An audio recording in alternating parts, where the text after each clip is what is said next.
يا أيها الذين آمنوا لا تلهكم أموالكم ولا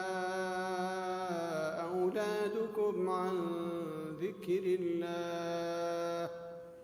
ومن يفعل ذلك فأولئك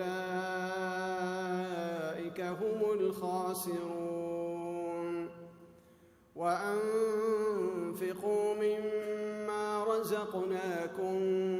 من قبل أن يأتي أحدكم الموت فيقول رب لولا أخرتني إلى أجل قريب فأصدق وأكن